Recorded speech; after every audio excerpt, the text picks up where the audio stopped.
Can you guess what we're making? I said, can you guess what we're making? But you didn't answer. You were like, I'm not going to answer you. I'm just going to it looks pretend like I haven't heard. It looks like the Tommies. It looks like the Tommies? Yeah. You think I'm making a Tommy's margarita? Uh-huh.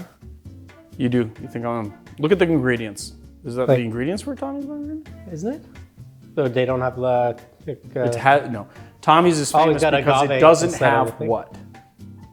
Well, I guess it doesn't have the Cointreau. It's got it doesn't have the Cointreau. No, we're making just like a proper, well, we're making like, not a proper margarita, we're making just like a modern kind of interpretation of a margarita, what you'll normally find in most self-respecting cocktail bars. But I have to say this, there is a bartender in Arizona named Alyssa Dunn. She goes by Hell Queen Cocktails on TikTok and Instagram.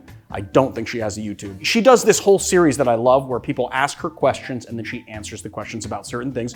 And she was weighing in on the skinny margarita, saying that a skinny margarita has agave and that the reason why it has agave is because it is a more natural, better sugar source that's more healthy or whatever. And I have to kind of weigh in on this because I just want this to be kind of a meeting of the minds, but I just wanted to weigh in on like what my thoughts on this were because I think that it's totally different. So in my estimation, there is no such thing as a skinny margarita. The skinny margarita was an invention of one of the real housewives of New York named Bethany Frankel, who created a brand called Skinny Girl Margarita. And what she did was she bottled this margarita mix that had, you know, some terrible shelf-stable lime juice, tequila, and orange liqueur. And the thing is that that would be what a skinny margarita, or I guess it should be what a skinny margarita is, because the liqueur is adding a little bit of sugar, but not a lot of sugar. It's a much lower sugar content than it would have if you put agave into a margarita. But that spec is the original margarita. So like the original margarita, all the way back to like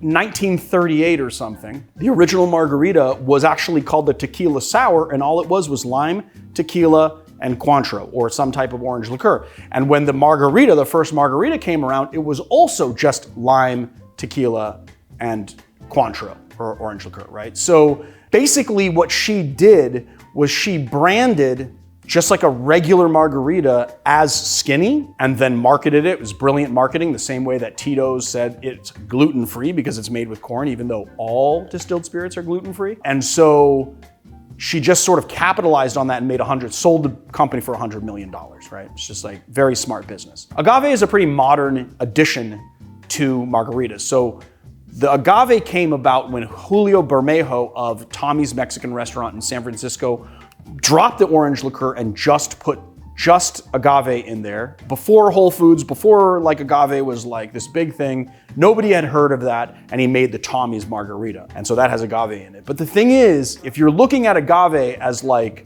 a more natural source of sugar than processed sugar, that's where you're completely wrong, because agave is from a natural source, right? But so is sugar. Sugar is also from a natural source. It's from a sugar cane, or a sugar beet, actually, or a sugar, I know, or a sugar beet, right? Those are natural sources of sugar, right? But then they are basically refined, and then you create this refined sugar, dehydrated and refined and stuff. Whereas agave, although it is from the agave plant, it has to go through a chemical process to extract the sugars from the plant.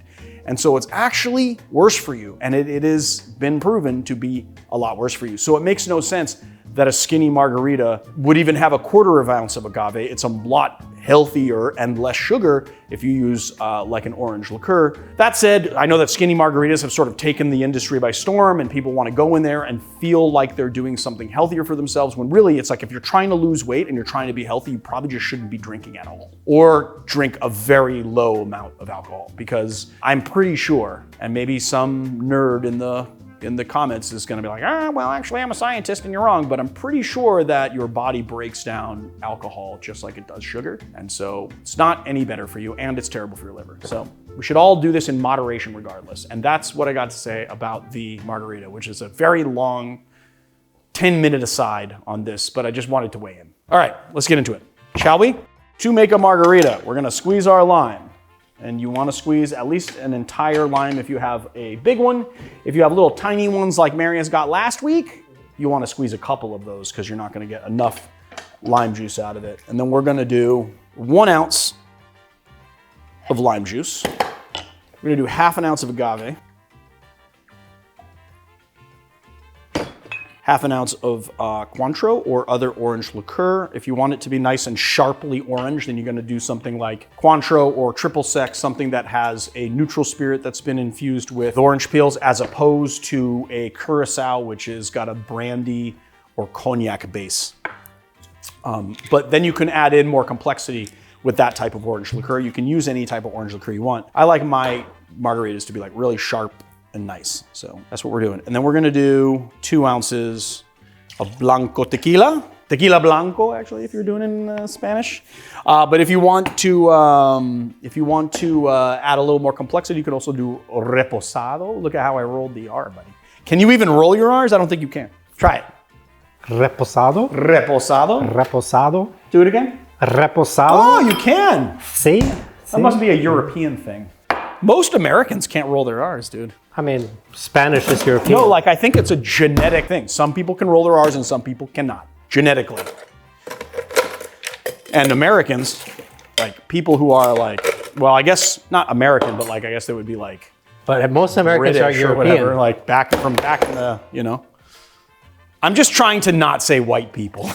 Like, Yeah, but you are as white as they come. So. Americans are pretty much all European. Huh?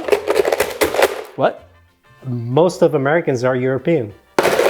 Even the Hispanic ones. Well, most Hispanic ones have European, they're like mixed between European, like Spanish ancestry, like my family, like my mother's family, like my dad's Italian, he's European, but my mother's family is Argentinian, but that means that they are a mix of like indigenous people. Oh, I put that away, but I need it.